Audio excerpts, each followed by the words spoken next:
안녕하세요. 사연 읽어주는 남녀입니다. 오늘도 와주셔서 감사드리며 그럼 오늘의 사연 바로 소개해드리겠습니다. 사랑에 빠지면 아무것도 생각이 안 날 때가 있죠. 저는 그래 본 적이 있습니다. 저희 부모님은 양쪽 집에서 물려받은 재산도 좀 있고 아빠가 하시던 사업도 잘 되셨던 편이어서 저는 비교적 부유하게 자랐어요. 모두가 어려웠던 시절이었지만 그래도 저는 제가 하고 싶은 건 다 했습니다. 게다가 외동딸이었거든요. 저희 아빠는 유난히 공부를 잘하는 사람을 좋아하셨어요.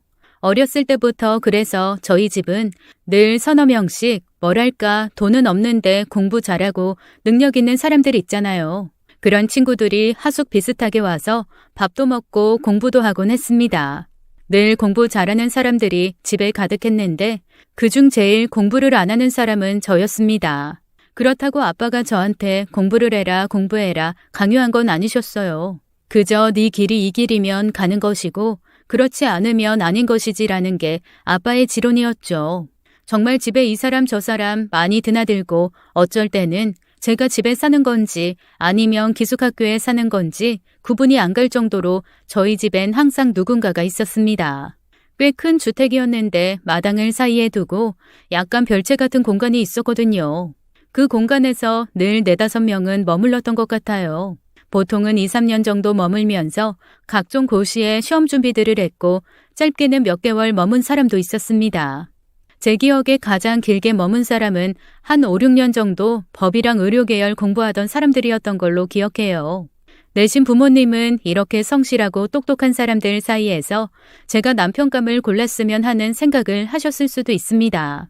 제가 고등학교 졸업할 나이가 되자 가끔 저 사람 어떠니 저런 사람이 대릴사위가 되면 엄마 아빠는 전 재산 아깝지 않다라는 말씀을 자주 하셨거든요. 부모님이 봤을 때도 저는 공부머리는 아니었던 거죠. 그러니 성실하고 똑똑한 사위를 어서 들여서 저를 안정된 삶으로 넣어주고 싶으셨던 것 같아요. 하지만 부모 마음대로 되는 자식이 어디 흔하던가요. 저 역시 그랬습니다. 제 나이 19대 저는 제 인생을 뒤흔들 것 같은 사람을 만났고 그 사람은 부모님이 원하던 스타일은 결코 아니었습니다. 집에서 고시 공부하던 그런 머리 좋고 똑똑한 사람도 아니었고 오히려 완전 반대에 있는 사람이었죠. 저희 집에 물건을 배달해주던 일용직 노동자였거든요. 엄마는 손맛이 좋고 요리를 잘하시는 분이었습니다. 집에야 일하는 사람에 요리하는 참모 이모님까지 다 있으니 정작 그 솜씨를 발휘할 기회가 없었죠. 당신이 한 음식을 먹고 맛있다는 얘기를 듣는 게 인생의 낙이었던 엄마는 몇 년을 아빠를 조르고 졸라 동네 어귀에 반찬 가게를 하나 여셨습니다. 돈을 벌기보다는 일종의 엄마 취미생활이었던 셈이죠. 그래서 지금부터 단속이나 위생관리가 철저하지 않았던 시기라 익숙한 집 주방에서 반찬들을 해서 나르곤 하셨는데 그 식재료들이 저희 집으로 배달이 왔거든요.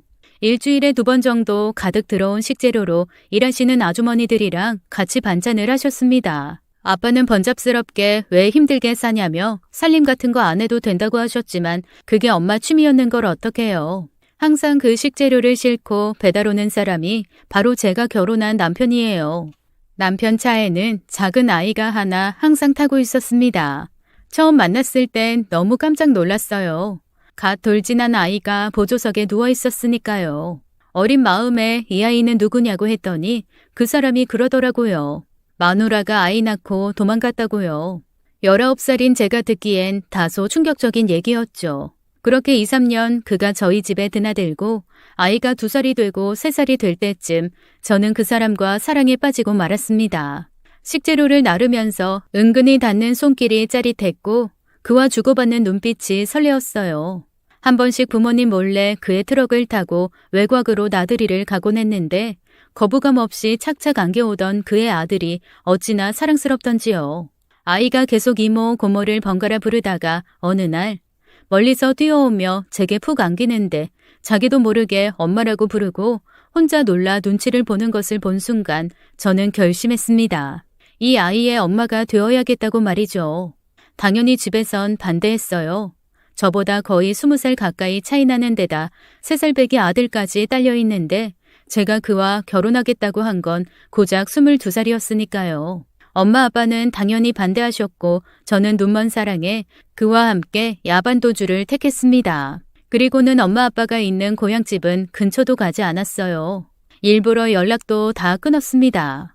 언젠가 제 아이가 생기면 그때쯤 한번 아이를 데리고 가서 만나볼까 하는 막연한 생각만 하고 있었어요. 22살 어린 나이에 할 수 있었던 가장 어리석은 선택이었던 셈이죠. 그래도 남편은 다정한 사람이었어요. 곱게 자란 제가 남편만 믿고 도망 나온 것 자체를 너무 미안해했어요. 특히 저희 엄마한테 못할 짓 했다며 늘 죄스러워했습니다. 저희 엄마가 그 사람에게 대금 한번 밀린 적 없을 뿐더러 설 추석은 물론이고 크리스마스 어린이날이면 보너스까지 챙겨주셨거든요. 아이 생일 선물도 늘 챙기셨고요. 그런데 어쩌겠어요. 저는 다시 고향에 가지 않겠다고 했고 그도 저와 살면서 동네는 쳐다보지도 않았죠. 저희는 그렇게 두 사람만의 삶, 아니 아들까지 셋이 함께하는 삶에 집중했습니다. 그런데 가난이 앞문으로 들어오면 창문으로 행복이 도망간다고 하는 말 있잖아요. 딱 그랬습니다. 우선 제가 할 줄 아는 게 정말 하나도 없더라고요. 조금 창피한 얘기지만 이 남자와 도망와서 처음 빨래라는 걸 접했을 때 혼자 막연하게 빨랫감을 놓고 앉아 있었던 적도 있습니다. 대체 세제는 어떤 걸 써야 하는 건지, 세제를 먼저 빨랫감에 붓고 위에 물을 넣어야 되는 건지, 물에다가 적신 빨랫감 위에 세제를 풀어야 하는 건지, 세탁기를 써본 적도 당연히 없었고요. 더 창피한 것은 가스레인지 한번 제대로 켜본 적이 없었다는 겁니다. 그만큼 저는 곱게 자라서 아무것도 하지 않고 얌전하게 앉아있기만 했던 아가씨 중에 아가씨였거든요. 남편은 그런 저를 보고 한편으론 안쓰러워하고 한편으론 귀여워하면서 조금씩 저에게 살림을 가르쳐 주었습니다. 처음 해보는 살림은 고되기는 했지만 재밌었어요. 하지만 그게 점점 시간이 지나고 나니까 옛날 생각이 안 나지는 않더라고요. 점점 남편이 미워지기도 하고 내가 정말 어리석었구나라는 생각이 들기도 하고 그렇게 5년은 제 마음도 볶고 남편도 볶고 그러다가 또다시 사이도 좋아지고 그렇게 오르락 내리락 롤러코스터를 하며 살았습니다. 그런데 제 나이 28, 아이가 초등학교 3학년이 되었을 때 남편이 세상을 떠났어요. 심장마비였습니다. 아마 몸 생각 안 하고 호되게 혹사시킨 탓이 아니었을까 싶어요. 그나마 다행인 건 어디 밖에서 쓰러진 게 아니라 집에서 씻다가 쓰러졌고 제가 발견한 후 병원에서 세상을 떠났다는 거겠죠. 밖에서 쓰러지지 않은 덕에 저는 그나마 남편의 장례라도 제대로 챙길 수 있었습니다. 정신없이 장례를 치르고 집에 돌아오니 아무 생각이 나지 않더라고요. 초등학교 3학년이지만 이미 어른이 다 된 것 같은 아이는 불안한 눈빛으로 저에게 물었습니다. 나 혹시 엄마랑 같이 못 살아요? 왜 그런 소리를 해? 나 엄마 친아들 아니잖아. 아빠랑 살았기 때문에 엄마가 내 엄마였던 거 나도 알아요. 그런데 이제 아빠 없으니까. 엄마 내 엄마 아닌 거예요? 그냥 계속 내 엄마 해주면 안 돼요? 세상에 어린아이가 어쩜 그런 말을 할 수가 있을까요? 지금까지 계속 엄마 하면서도 아이의 마음이 얼마나 불안했을까. 내가 좋은 엄마가 아니었나. 어떻게 아이에게 이런 불안감을 주었나. 내가 나도 모르게 혹시 친아들이 아니라고 구박한 적이 있을까 등등 온갖 마음이 들면서 가슴이 무너져 내렸습니다. 자리에서 아이를 안고 펑펑 울며 얘기했죠. 너는 내 아들이야. 누가 뭐라고 해도 넌 내 아들이야. 엄마는 널 떠나지 않아. 죽어서도 내 아들 너만 보고 살 거야. 엄마 생에 자식은 너 하나야. 그리고 저는 그때 결심했습니다. 혹여 제가 나중에 재혼을 하게 되더라도 절대 내 속으로 아이는 낳지 않겠다고요. 그냥 제 인생의 아들은 지금 이 아이 하나다라는 생각을 단단히 굳혔습니다. 여자였을 때의 저는 빨래도 잘 못하고 설거지도 잘 못하고 음식도 잘 못하는 연약한 존재였지만 엄마로서의 저는 강해지더라고요. 그때부터 정신없이 동네를 돌아다니며 가게마다 붙어있는 전단지는 다 보고 돌아다녔습니다. 아침 6시부터 10시까지 하는 일도 구하고 오전 11시부터 오후 6시까지 하는 일도 구하고 저녁 8시부터 새벽 2시까지 하는 일도 구했습니다. 주말에 하는 일도 구해서 정말 쉴 새 없이 일을 했죠. 어떡하든 아이와 함께 먹고 살아야 된다는 생각 때문이었어요. 그렇게 아이가 중학생이 돼서 어느 정도 제가 주변을 돌아볼 수 있을 때쯤 되니 유난히 부모님 생각이 많이 나더라고요. 제가 자식을 키워보고 아이가 1등한 성적표를 가져오기도 하고 친구들과 싸워서 학교도 한번 가보고 그런 과정들을 겪어보니 우리 엄마도 이랬겠구나, 우리 아빠가 이때 정말 속상했겠구나라는 생각이 그제야 들기 시작했습니다. 그러면서 제가 20대 초반 어린 나이에 대책 없이 집을 뛰쳐나와 야반도주를 한 후 연락 한 번 없었던 게 얼마나 큰 죄인지 그제서야 강하게 깨달아지더라고요. 그래서 어느 날 아이에게 깨끗하게 옷도 사입히고 머리도 예쁘게 다듬어주고 저도 정말 오랜만에 고운 원피스 차려입고 화장을 한 후 고향집을 찾았습니다. 하지만 정작 고향 근처에 도착하니 걷잡을 수 없이 눈물이 나더라고요. 어떻게 해야 될지 몰라서 계속 꺽꺽거리고 울고 있는데 아들이 저한테 그랬습니다. 엄마, 혹시 할머니 할아버지가 엄마 밉다고 덤벼서 때리면 내가 대신 맞을 테니까 엄마는 내 뒤에 숨어요. 알았죠? 세상에 이런 아들이 또 어디 있나요? 아들의 말 한마디에 저는 울다가 웃다가 다시 울다가 웃다가를 반복하며 제 기억 속의 집을 찾았습니다. 그런데 분명 제가 살던 동네에 제가 살던 집인데 어쩐지 비어있는 것처럼 보이더라고요. 이게 무슨 일이지? 10년이면 강산도 변한다곤 하지만 엄마 아빠가 이 집을 두고 이사 가셨을 리가 없는데라는 생각에 계속 집 앞에서 기웃기웃하고 있는데 누군가가 저를 불렀습니다. 양순이 아니니? 돌아본 곳에는 저희 이웃에 살던 아주머니가 서 계셨어요. 아주머니는 눈이 왕방울만하게 커진 채로 저한테 달려들어 저를 안았다가 때렸다가 하시더라고요. 아이고, 너 살아있었구나. 세상에 어쩜 그렇게 소식 한 번이 없니? 아이고, 이 나쁜 년. 네가 어떻게 그럴 수가 있어? 니네 엄마 아빠한테 네가 어떻게 그럴 수가 있어? 처음엔 반가워서 제 손을 덥석 잡았던 아주머니는 갑자기 울음을 터뜨리며 제 등을 펑펑 때리기 시작하셨습니다. 무슨 일? 무슨 말이에요? 저희 엄마 아빠 왜요? 3년 전에 너희 아버지 돌아가시고 작년에 너희 엄마마저 따라가셨어. 갑자기 온몸이 얼어붙는 것 같았습니다. 몸이 꽁꽁 얼고 몸을 손끝부터 누군가가 망치로 자근자근 깨부수는 것 같았어요. 아무 생각도 들지 않고 숨도 쉬어지지 않더라고요. 엄마 아빠가 다 돌아가셨다고요? 그래, 너 그렇게 떠난 다음에 너희 집 완전 초상집이었어. 어쩜 그렇게 감쪽같이 사라지니? 2, 3년간 사람 풀어 애써 찾다가 간신히 너랑 도망간 그 놈팽이 놈, 그놈 주소 찾아 반지하방에 갔더니 이사 나간 빈집이었다고 하더라. 그때 너희 엄마 너무 실망하고 좌절해서 구급차 타고 오셨어, 집에. 결국 두 분이서 뭘 다 포기하신 건지 어느 날부터 너희 집에서 공부하던 친구들한테 재산 조금씩 다 나눠주고 공부하면서 살 수 있는 방 구할 수 있게 뒷바라지 다 해주신 다음에 두 분이서 이 집 정리 딱 하시고 근처에 작은 곳으로 이사 가셨어. 그렇게 그냥 시름시름 다 시들어가셨다. 대체 어디서 숨어 있다가 이제 나타난 거야? 아주머니의 얘기를 듣고 저는 바닥에 주저앉아서 펑펑 울었습니다. 아주머니는 엄마 아빠가 그나마 남아있던 재산 싹 정리해서 다 기부하고 재산 한 푼 남기지 않고 돌아가셨다는 말을 하며 저를 또 마구 흔들었어요. 자식도 없는데 누구한테 물려주냐며 그동안 너희 집 스쳐가며 공부했던 사람들한테 다 나눠줬다. 남은 건 장학재단 만들어서 기부하고 그렇게 재산 한 푼 안 남기고 가셨어.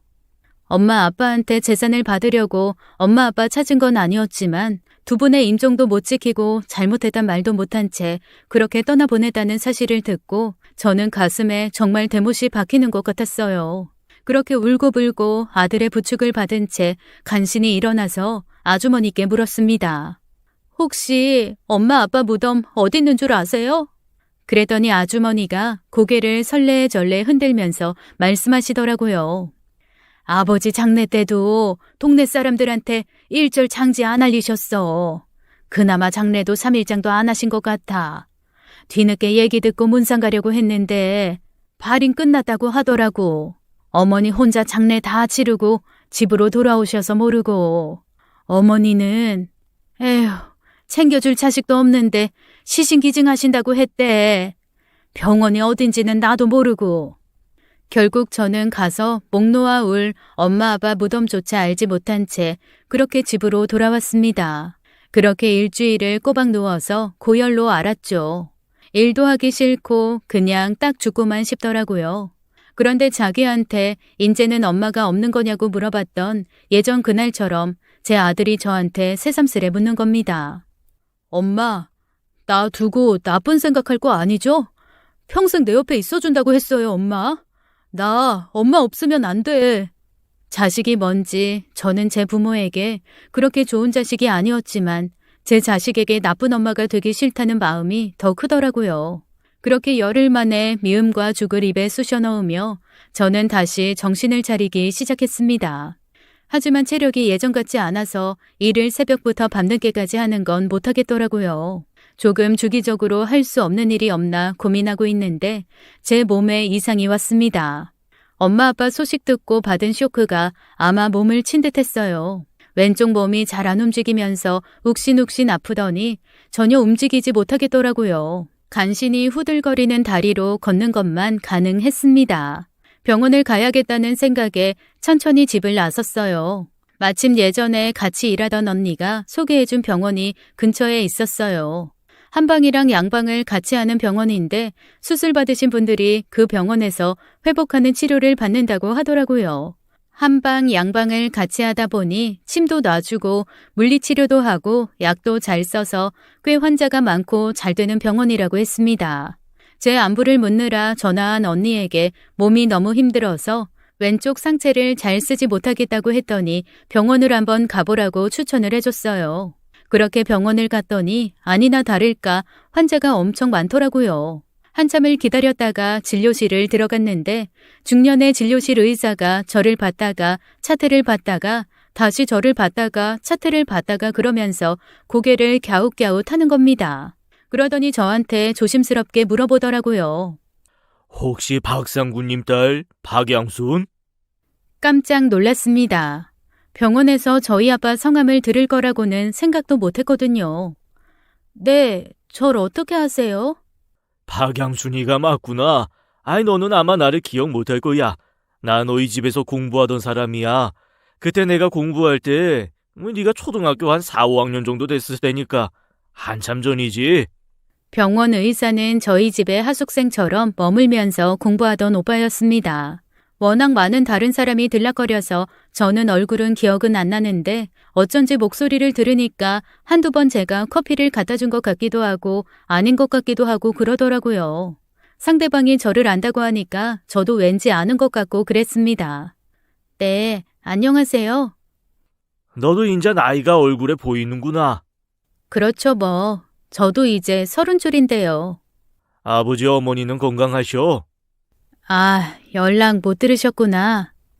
저는 의사가 된 예전 하숙생 오빠 앞에서 담담하게 엄마 아빠에 대한 얘기를 전했습니다. 그리고 왜 그랬는지는 모르겠지만 쌓인 얘기가 터져나온 듯 처음부터 줄줄 제 얘기를 털어놓기 시작했어요.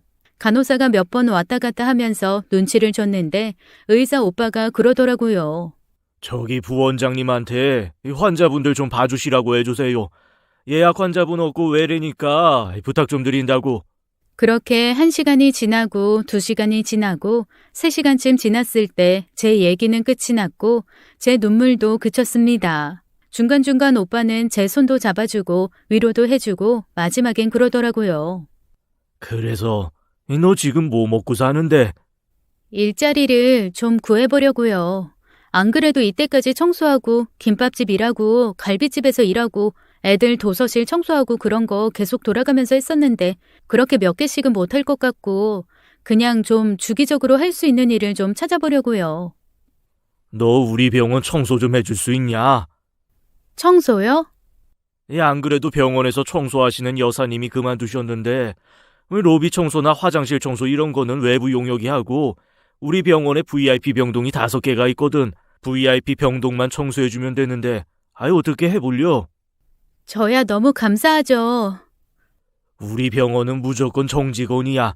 이 4대 보험 다 들어줄 거고 아침 9시부터 저녁 6시까지 일하는 걸로 해서 급여도 많지는 않겠지만 안정적일 테고 그리고 지금 사는 집은 조건이 어떻게 되어 있어? 보증금 2천에 월세 30이요. 내가 20평대 아파트 하나 전세 놓은 거 있어. 그거 다 다음 달에 전세 만기인데 마침 세입자 나간다고 했거든. 거기로 들어와. 제가 전세금만큼이 없어서. 괜찮아. 그냥 들어오고 이 월세 내던 걸로 매달 관리비나 꼬박꼬박 내. 이 은혜를 어떻게 갚죠? 우리 부모님 땅 파도 돈 한 푼 안 나올 때 너희 부모님 안 계셨으면 나 대학은커녕 고등학교 졸업도 못했어. 바쁘게 산다고 못 챙긴 거 나한테 너무 큰 죄고 상처야. 너 돕는 걸로 나 마음 편해지려고 하는 거니까 고마워하지 않아도 돼. 정말 은혜 갖고 싶으면 너 잘 살아. 그리고 치료는 받고 가. 물리치료실 연결해 줄 테니까. 치료비는 없다. 직원 복지야. 세상에 이런 행운이 있을까요? 오빠가 돌아가신 저희 부모님 생각해서 저한테 호의를 베푸는 거였고 그 호의를 자존심 때문에 거절하기에는 제 사정이 너무 다급했습니다. 일단 일은 다음 주부터 하고 오늘이랑 내일은 병원 와서 침 맞고 치료받으면서 일단 몸부터 제대로 만들자. 그리고 아들 학생이라 그랬지? 한번 데리고 와. 진단해서 보약 한 채 쥐어줄 테니까 선물이나 생각하고 받아주고. 너무나 감사한 얘기였습니다. 그렇게 저는 아들과 함께 살 수 있는 근간을 마련할 수 있었죠. VIP 병동 청소는 그다지 어렵지 않았습니다. 워낙 환자분들도 고상하고 얌전하셨고 크게 더럽히는 것도 없었거든요. 늘 저한테 여사님 이것 좀 치워주세요.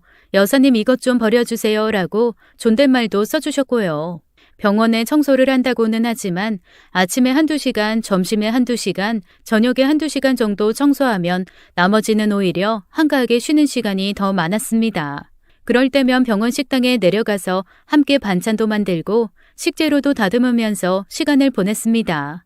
처음에는 뭐 이런 것까지 하냐고 했던 주방 언니들도 손이 야무지고 음식 잘한다며 나중엔 저를 예뻐해 주시더라고요. 친해지면서 제 사정 듣고는 함께 울어주기도 하고 정말 친언니처럼 호되게 욕도 해주고요. 그렇게 알게 된 직장 언니의 아들에게 제 아들이 과외도 받기 시작하면서 저는 점점 안정을 찾아갔습니다. 돈벌이가 안정돼서도 물론 이유가 되겠지만 무엇보다 의지할 사람들이 생기고 제 속을 털어놓을 대상들이 생긴 것이 좋더라고요. 돈도 벌리면서 제가 하고 싶은 만큼 아들을 뒷바라지하게 되니 조금씩 삶의 의욕도 생겼습니다. 아들은 정말 더할 나위 없는 효자로 잘 자라주었어요.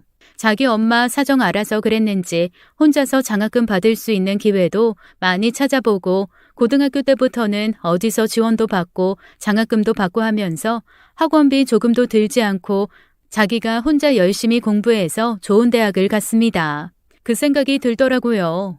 아버지 살아계셨으면 손주가 공부 잘해서 정말 좋아하셨겠다. 우리 아버지 공부 잘하는 사람 진짜 좋아하셨는데 라는 생각 말입니다.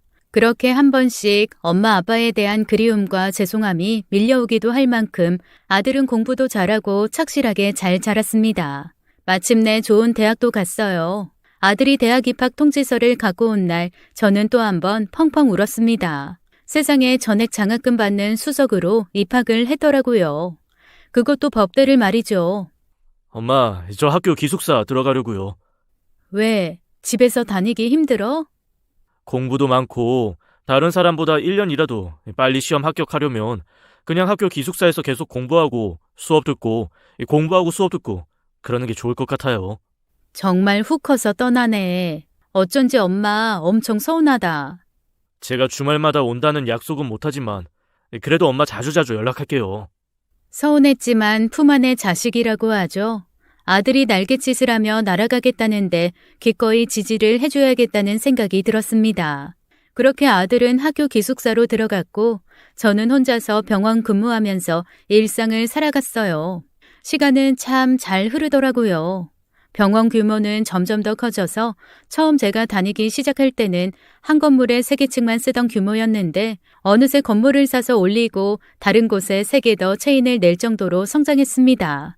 의사 오빠는 10년쯤 지난 후에 저에게 한 푼 받지 않고 임대해 주었던 아파트를 제게 팔았어요.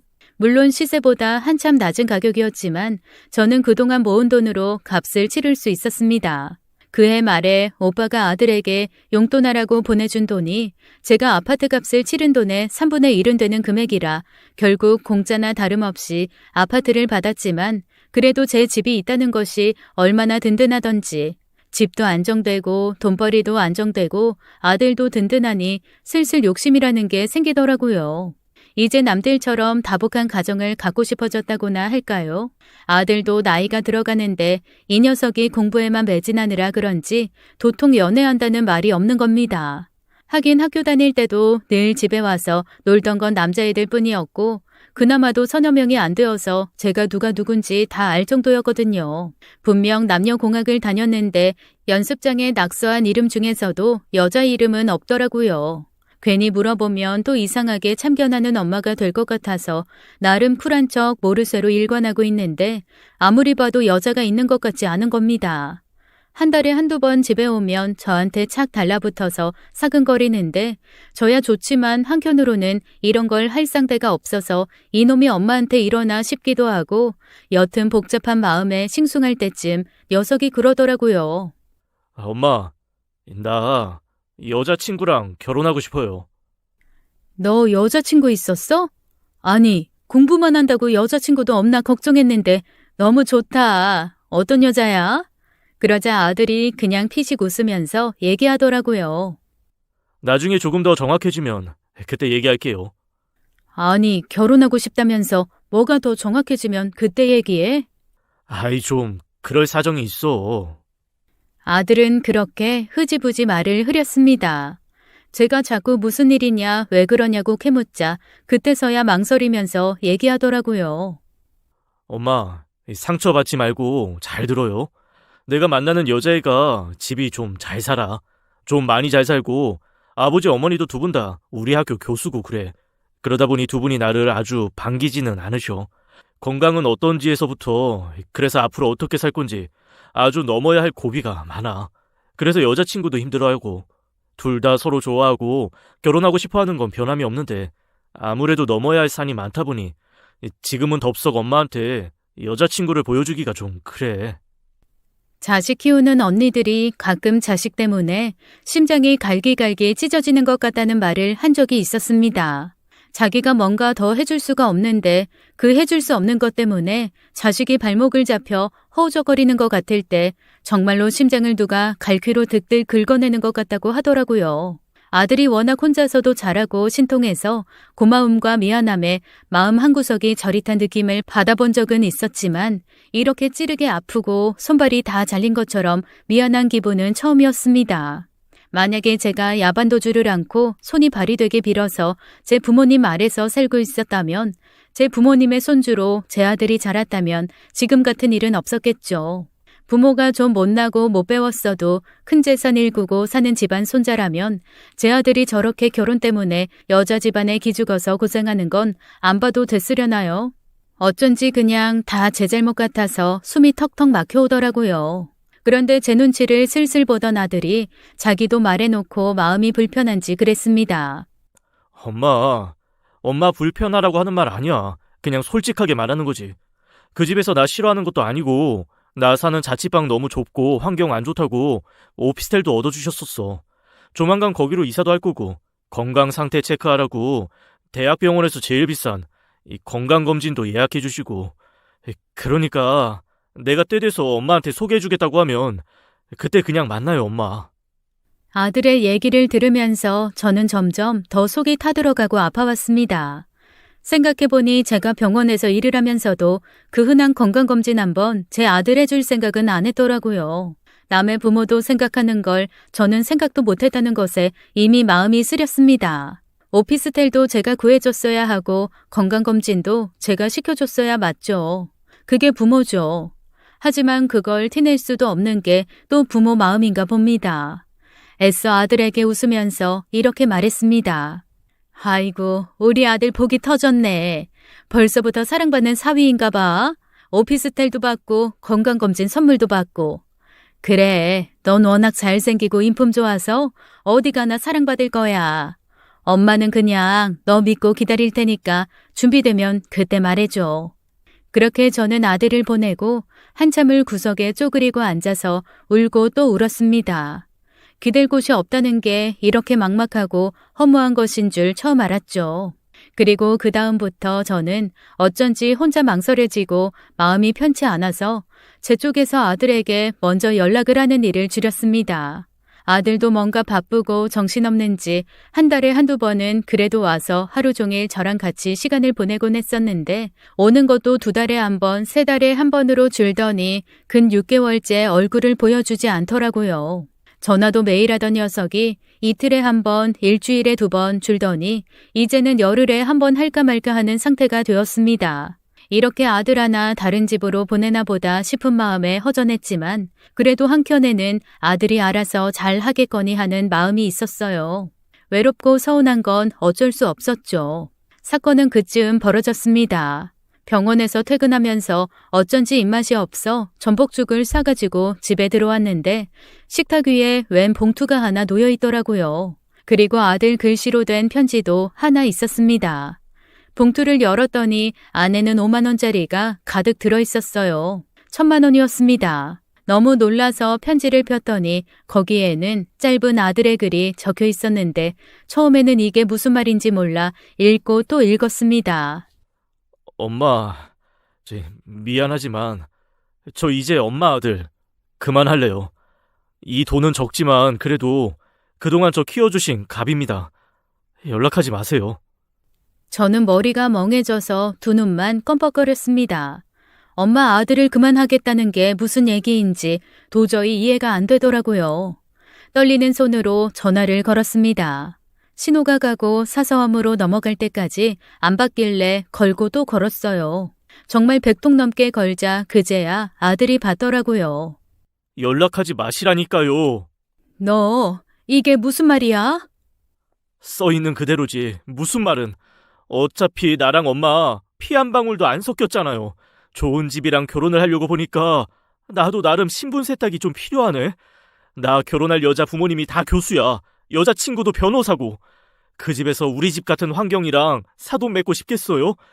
그런데 차라리 내가 고하면 대릴 사이처럼 들어가서 내 여자친구한테 시댁 스트레스 안 주고 그냥 그 집 아들로 사는 게 훨씬 나을 것 같아서 그래요. 이때까지 나 키워준 거 1,000만 원으로는 안 되겠다고 생각하지만 이게 내가 할 수 있는 최선이니까 그냥 이 돈 받고 나 아들 하지 말아줘요. 나 엄마 없는 채로 그냥 고아인 게 더 나을 것 같아. 단 한 번도 상상조차 해보지 않은 말이었습니다. 아니 어떻게 아들이 저한테 이러나요? 뭔가 이상한 존재가 제 아들을 잡아먹고 아들의 껍데기를 썼다면 모를까. 제 아들은 절대 저한테 그런 말을 할 아이가 아니거든요. 그래서 제가 가만히 듣고 있자 아들이 이렇게 얘기했습니다. 엄마는 그냥 엄마의 삶을 살아요. 대신 아무것도 엄마한테 요구하지 않을 거야. 내 엄마만 하지 말아줘. 결혼식장에도 오지 말고 그냥 오늘부터 엄마는 아들 없는 싱글이다. 그렇게 생각하고 살아요. 너무 어이가 없어서 아무런 반응도 못하고 전화를 끊었습니다. 그리고 돈봉투를 멍하게 바라보며 식탁에 앉아 있는데 이건 아니다 싶었어요. 아들에게 다시 전화를 해봤지만 전화기는 꺼져 있었습니다. 그렇게 몇 날 며칠이 지나도 아들은 제 전화를 받지 않았어요. 일주일 정도 지났을 때 다시 전화를 하니 없는 번호라고 나오더라고요. 아예 전화번호를 바꿔버린 거죠. 너무 어이가 없고 황당하고 당황스러웠습니다. 그래서 저는 기억을 더듬어서 아들과 친하게 지냈던 친구에게 연락을 했습니다. 아니, 다른 게 아니고 내가 우리 아들 서프라이즈를 좀 해주려고 하는데 글쎄 메모해놔던 주소를 잊어버렸지 뭐야. 걔한테 아무 말 말고 좀 알려줄 수 있어? 야, 역시 우리 어머니 젊으시네. 아들한테 서프라이즈라니. 아유, 잠시만요. 저도 얼마 전에 이사간 오피스텔 주소는 외우지 못해서 적어놨는데 아유, 어머니 문자로 보내드릴게요. 그렇게 아들 친구에게 주소를 알아내 아들이 살고 있는 오피스텔을 찾아갔습니다. 그런데 오피스텔이 몹시 외진 곳에 있더라고요. 겉도 너덜너덜하니 곧 재개발을 한다고 해도 믿을 만큼 낡고 초라한 건물이었습니다. 아니, 좀 산다는 집에서 사위감 데려가면서 오피스텔 해줬다는 게 이거야? 이놈이 고작 이런 대접 받으면서 나보고 엄마 하지 말라는 거야? 속상한 마음을 안고 아들 집으로 올라갔습니다. 번호키가 달린 대문 앞에 서서 잠시 고민을 했죠. 항상 아들은 집의 비밀번호를 제 생일로 해놨었거든요. 저희 집 대문 비밀번호도 제 생일이고요. 자취방 비밀번호를 들어본 적은 없지만 한번 제 생일을 눌러보았습니다. 만약에 안 되면 사람 불러서 뜯어낼 각오까지 했죠. 어라 그런데 제 생일이 비밀번호가 맞는 거예요. 아니 엄마 하지 말라면서 왜 비밀번호는 안 바꾼 건지 그 사소한 거 하나에도 눈물이 차오르는데 집 안으로 들어가자마자 그만 참았던 눈물이 왈칵 터져나오고 말았습니다. 어쩜 그래도 사람 사는 집인데 물건이 이렇게 하나도 없을 수가 있는지요. 침대도 아니고 매트리스 하나 덜렁 놓여있고 그릇도 없이 냄비 하나 컵 하나가 전부였습니다. 그리고 아들의 손때가 잔뜩 묻은 책은 한쪽에 가득 쌓여서 끈으로 꽁꽁 묶여 있더라고요. 아니 얘는 대체 뭘 먹고 어떻게 사는 거지 싶고 잘 사는 여자친구라는 애는 대체 어떤 성격이길래 자기 결혼할 남자가 이러고 사는 걸 보고 있는 건가 싶은 애먼 원망도 밀려왔습니다. 그리고 뒤이어 아들에 대한 분노보다는 걱정이 들었어요. 집안을 둘러보니 정말 아무것도 없더라고요. 그래서 애써 결혼 전에 집을 정리하고 있나 보다라는 마음을 다스리는데 왜 그런 거 있잖아요. 사람이 그래도 살던 집은 짐이 나가고도 뭐랄까 온기가 좀 남아있다고나 할까요? 그런데 사람이 살지 않는 집은 가구가 꽉꽉 들어차 있어도 어딘지 모르게 냉하잖아요. 아들 집은 후자였습니다. 사람이라고는 전혀 살지 않았던 것처럼 냉하고 차갑기만 했어요. 화장실에도 면도기 하나 없고 변기 옆에는 휴지조차 없었습니다. 그런데 티끌 하나 없이 깨끗한 책상 위에 하얗고 예쁜 봉투 하나가 놓여 있더라고요. 설마 하는 느낌에 집어들었는데 세상에 아들의 이름이 떡하니 박힌 청첩장이었습니다. 그것도 이번 주 토요일 오후 2시요. 정말로 정신이 어질어질해지면서 손이 덜덜 떨리더라고요. 이렇게 집이 텅 비어 있는 것도 신혼집에 짐을 옮기는 것 때문이구나라는 확신이 들어서 예식장 주소부터 얼른 머릿속에 집어넣었습니다. 핸드폰으로 사진도 찍었고요. 그리고 다시 그대로 청첩장을 위에다 올려둔 채 밖으로 나와 집에 돌아갔습니다. 10년을 넘게 일하면서 한 번도 지각해 본 적도 없고 실수해 본 적도 없는데 그날 하루 저는 병원에서 오만 실수를 다 했어요. 쓰레기통을 비워야 하는데 비워야 할 쓰레기통에 오히려 쓰레기를 가득 넣어서 갖다 놓기도 했고요. 시트를 갈아 끼워야 되는데 시트를 벗긴 채 그냥 멍하게 있다가 환자분이 왜 시트 안 갈아주냐고 한마디 하는 소리에 화들짝 놀라기도 했습니다. 정말 제정신이 아니었죠. 그렇게 며칠이 지난 후 저는 정말 온갖 고민을 다하며 식장으로 향했습니다. 그런데 아무리 달달 떨리는 다리로 버티고 서서 꿈뻑거리는 눈으로 봐도 신랑이라고 서 있는 사람이 제 아들이 아닌 거예요. 하지만 눈에 익은 얼굴이었죠. 살금살금 다가갔습니다. 그제서야 신랑이 누군지 알겠더라고요. 제 아들과 고등학교 때부터 친했던 녀석인데 제 아들이랑 이름이 같거든요. 그래서 맨날 제가 아들이 둘이라고 농담했던 바로 그 아이였습니다. 그 아이는 저를 보더니 눈이 동그래지면서 다가와서 제 손을 덥석 잡았어요. 어머님이 여기 웬일이세요? 아니, 그게 아니라 나는 그러니까... 그러자 그 친구가 눈에 눈물을 글썽이면서 저를 안고 그러지 않겠어요? 어머님 속도 속이 아니실 텐데 어떻게 제 결혼식까지 오셨어요? 이 녀석 지금 병원에서 투석하느라 너무 힘들 텐데 제가 다 속이 상하네요. 이게 대체 무슨 소릴까요? 투석이라니? 무슨 얘기야? 제가 물어보자 당황한 빛이 역력하며 그 친구가 그러더라고요. 어머니, 혹시 아무것도 모르세요? 제가 너무 깜짝 놀라니까 그 친구가 얼굴까지 시뻘개져서 당황을 하더라고요. 이 새끼, 자기 엄마한테도 말을 안 한 건 줄은 몰랐는데. 어머니, 제가 진짜 실수한 것 같은데. 어떡하지? 무슨 일인데? 우리 아들 무슨 일 있어? 아니, 그게... 제 마음은 이미 파도가 쳐서 뒤죽박죽이었지만 그 친구 얼굴을 보니 계속 다그치고 있을 수만은 없더라고요. 게다가 신랑과 인사하겠다고 끊임없이 사람들이 다가오니 제대로 얘기를 들을 수 있는 환경도 아니었습니다. 내가 남의 좋은 날 망칠 수는 없지. 하지만 나 꼭 들어야겠어. 계속 기다릴 테니까 다 끝나면 나 정말 10분만 만나주고 가. 응? 제가 간절하게 매달리자 그 친구가 고개를 끄덕이더라고요. 어머니 죄송해요. 그런데 제가 시 끝나고 꼭 말씀드릴 테니까 좀 앉아서 마음 좀 가라앉히시고, 네? 그렇게 아들 친구는 식을 올리러 들어가고 저는 예식장 한 구석에 앉아서 멍하게 식이 끝나기만을 기다렸습니다. 안에서는 음악에 웃음이 끊이지 않았지만 저는 지옥 속에 홀로 놓여 있는 것 같았어요. 10년같이 느껴졌던 시간이 흐르고 아들 친구가 허둥지둥 제게 다가오더라고요. 워낙 다정한 녀석이긴 했지만 힘든 얘기를 해야 해서인지 더 다정하게 제 손을 잡고 얘기를 시작했습니다. 진짜 죄송해요. 저는 어머님이 모르신다고 생각도 못했어요. 하긴 그 자식 성격에 말 안 했을 것 같긴 하지만 그러니까 시작을 어디서부터 해야 하냐. 혹시 결혼할 여자 있었던 건 아세요? 알아. 그 집에서 무슨 오피스텔도 사주고 건강검진도 시켜주고. 맞아요. 좀 엄하게 잘 사는 부잣집이라 그런 거 다 요구하셨나 봐요. 무슨 통장, 잔고 증명서까지 달라고 그랬다 해서 저희가 어디 왕족한테 장가 가는 거냐고 놀리고 그랬거든요. 그런데 그때 한 건강검진에서 이상이 발견된 거예요. 간이랑 신장이 너무 안 좋아서 수술도 힘들고, 특히 신장은 한쪽은 거의 기능을 못하고 한쪽도 투석 필요하다고. 그동안 전조 증상 못 느꼈냐고 병원에서 엄청 혼났나 봐요. 간하고 신장? 걔가 왜 술도 안 마시는데. 저도 자세히는 못 들었는데 걔 간이 남들보다 좀 작은가 봐요. 그런데 공부하느라 수십 년을 무리하고 과로하고 그랬으니 간이 견디지를 못한 거죠. 저희는 그냥 너 웜톤이다. 귤 좀 그만 먹어라. 그러고 말았는데 그 노란 얼굴이 간 때문인 줄 몰랐죠 뭐.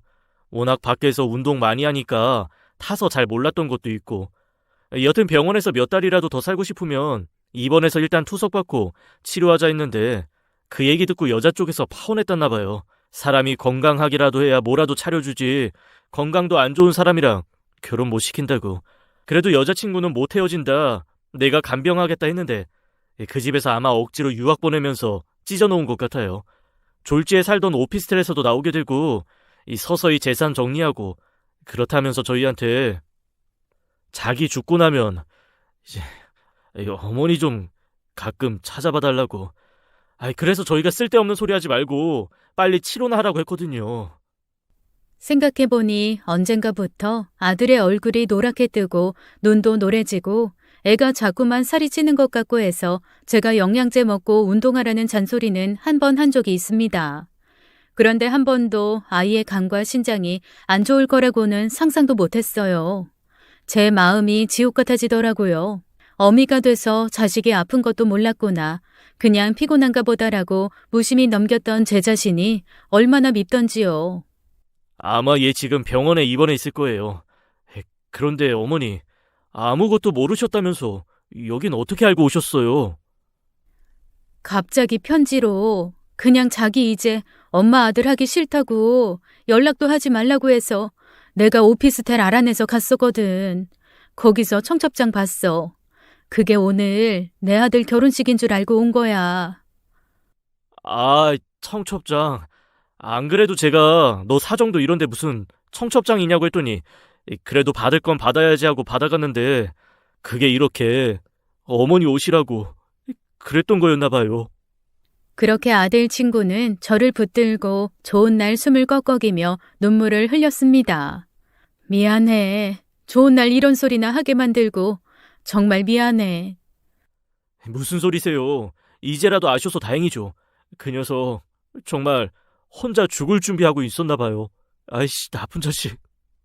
지금 얘 어느 병원 입원해 있니? 어디야? 너 알고 있어? 마지막에 다녔던 병원은 아는데 그 병원에 입원해 있을지 모르겠어요. 아들 친구가 종이에 적어준 병원 이름을 손에 꼭 쥐고 일단 병원으로 향했습니다.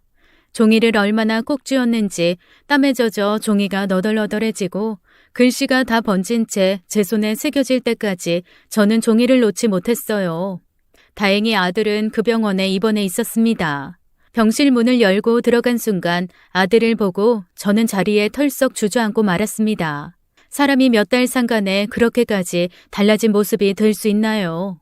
잘생기고 번듯한 건 아니었어도 깨끗하고 맑은 얼굴의 제 아들은 퉁퉁 붓고 누런 얼굴로 수염이 거칠하게 얹혀진 채 눈을 감고 가만히 침대에 기대 있었습니다. 누가 봐도 생기가 사라진 채 마지막을 겸허히 준비하는 사람의 모습이었죠. 다가가서 아들의 손을 잡았습니다. 아들이 천천히 눈을 뜨고 저를 보더니 깜짝 놀란 눈빛을 하면서 입을 꾹 다물더라고요. 눈에 눈물이 차오르는데 그거를 닦을 힘도 없는지 손만 부들부들 떨면서 저를 가만히 보고 있었습니다. 제가 아들한테 그랬죠. 엄마가 절대 너 안 떠난다고 했지? 엄마, 죽어도 엄마가 너 쫓아간다고 했지? 엄마. 엄마한테 이러고 마음이 편했어? 이게 맞는 것 같았어? 아들이 조용히 고개를 젓더라고요. 그렇게 모진 말 하면서 돈 1,000만 원 주고 내 엄마 하지 말라고 떠나면 엄마가 정말로 네 엄마 안 할 것 같아? 다시 아들이 조용히 고개를 저었습니다. 저는 아들을 꼭 끌어안고 얘기했어요. 사는 날까진 살아보자. 간이고 신장이고 엄마가 다 떼줄 수 있으면 떼줄게. 너 엄마한테 예전에 그랬잖아. 나 이제 네 엄마 아니냐고. 너 엄마랑 평생 있고 싶다고 그랬지? 엄마도 똑같아. 너 무슨 일이 있어도 엄마 아들 떠나는 거 못해. 엄마는 너 못 보내. 엄마 삶의 아들은 너 하나고 자식은 너 하나야. 너 엄마 두고 갈 생각 절대 하지 마. 그렇게 아들을 붙들고 펑펑 울었습니다. 그러자 아들이 그러더라고요. 엄마 이렇게 엄마를 놓아주지 않으면 엄마 삶이 너무 구질구질하고 힘들어져요. 병원비 너무 많이 드는 일이야. 내가 모았던 모든 재산, 내 보험료 다 해도 몇 개월 못 버텨요. 나 엄마 삶을 저당 잡혀서까지 내 목숨 연명하고 싶지 않아. 그냥 내가 할 수 있는 한 거기까지만 살고 거기까지가 내 운명이면 받아들이고 갈래요. 그랬습니다. 아들은 너무 돈이 많이 들고 힘든 과정이니 그 과정에서 저를 빼고 싶었던 거였어요. 엄마, 내 이 구질구질하고 힘든 투병 생활에 들어오지 말아요. 그냥 내가 엄마 아들로서 해줄 수 있는 최소는 엄마를 놔주는 거야. 그러니까 내 마음 좀 알아주고 우리 오늘 이렇게 얼굴 본 걸로 만족하고 다시 나 찾지 마요. 응? 부탁할게요. 하나도 힘이 없는 목소리로 그렇게 말하는 아들이 얼마나 마음이 아팠는지요. 자기도 얼마나 많은 생각을 했겠어요. 하지만 저는 절대 아들을 포기할 수가 없었습니다. 어떻게든 살려야겠다는 생각에 의사와 간호사를 보는 대로 붙들고 돈은 무조건 마련할 테니 제 아들만 살려달라고 읍소하고 돌아왔어요. 그리고 바로 그 다음 날부터 사방에 돈을 빌리러 다녔습니다. 100만 원, 200만 원씩 10명 빌리면 그게 1,000이 되고 2,000이 되니까요. 빌린 돈은 제가 몸이 부서져라 일을 해서라도 꼭 갚을 거였습니다. 일단 아들만 살리면 그 다음에는 평생이 걸려도 벌어서 갚으면 되니까요. 병원 일을 그만두면 그나마 안정적인 일자리가 사라지니 병원에서 일하는 앞뒤 시간 일자리를 구해야 했습니다. 함께 일하는 언니들한테 혹시 야간에 청소하는 일자리 없냐, 24시간 식당 설거지 자리 없냐 물어보며 그런 일자리가 나오면 꼭 알려달라고 했습니다. 갑자기 왜 그러냐는 물음에는 답할 수가 없더라고요. 제 아들이 아프다는 걸 알리고 싶지 않았어요. 그저 남한테는 제 아들이 건강하고 멋지고 흠없는 사람이길 바란 게 제 마지막 욕심이었죠. 그런데 여기저기 제가 일자리를 구하고 있다는 얘기를 들었는지 의사 오빠가 절 부르더라고요. 혹시 우리 병원 급여가 너무 낮아? 아우, 아니에요. 절대 아니에요. 일자리 구한다는 소문이 파다요. 내 귀에까지 들어올 정도면 진짜 열심히 구하는 건데 무슨 일이 있어? 처음 오빠를 만났을 때처럼 또 눈물이 왈칵 쏟아지더라고요. 사실 오빠 덕에 마련한 아파트, 아무리 제 이름으로 되어 있지만 그래도 그 값에 아파트를 마련하게 된 건 오빠 덕이다 싶어서 함부로 손대면 안 된다는 생각이 강했거든요. 여기저기 빌려보다 정 안 되면 집을 팔아서 병원비를 댈 생각까지 하고 있었기에 저는 오빠에게 뜬금없이 집 팔아도 속상하지 않겠냐는 질문을 해버렸습니다.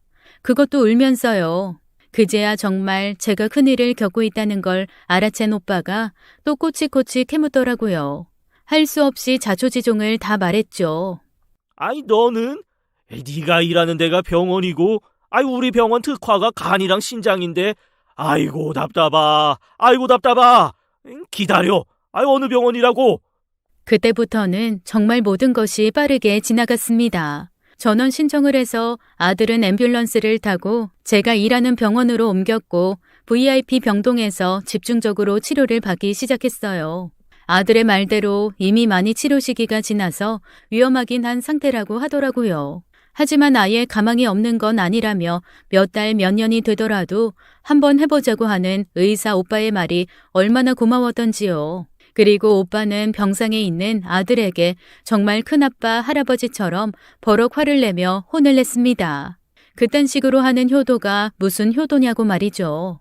팔다리 다 못 쓰는 한이 있어도 엄마보다 하루 더 사는 게 자식의 효도라고 말입니다. 그 말을 듣고 아들이 오열을 하더라고요. 자기가 잘못했다며 흐느끼는 아들을 보고 저도 함께 울고 말았습니다. 그렇게 아들은 3개월 살아봐야 길게 산다는 전 병원의 말과 달리 지금 6개월째 살고 있어요. 얼굴빛도 많이 돌아오고 투석은 계속하고 있지만 그래도 붓기는 예전보다 한결 덜합니다. 게다가 요즘에는 조금씩 운동도 시작했어요. 조만간 병원 퇴원은 해도 될 것 같아요. 집에서 통원해도 된다는 얘기를 들었거든요. 저랑 아들은 그 어느 때보다 요즘이 행복합니다. 서로에게 정말 서로밖에 없다는 사실을 알고 감사하며 사랑하며 살고 있거든요. 저는 이제 다른 소원 없습니다. 그저 아들이 건강했으면 좋겠어요. 정말 그것뿐입니다. 지금까지 사연 읽어주는 남녀였습니다. 끝까지 시청해주신 여러분 감사드리며 저희는 다음 사연으로 돌아올게요. 감사합니다.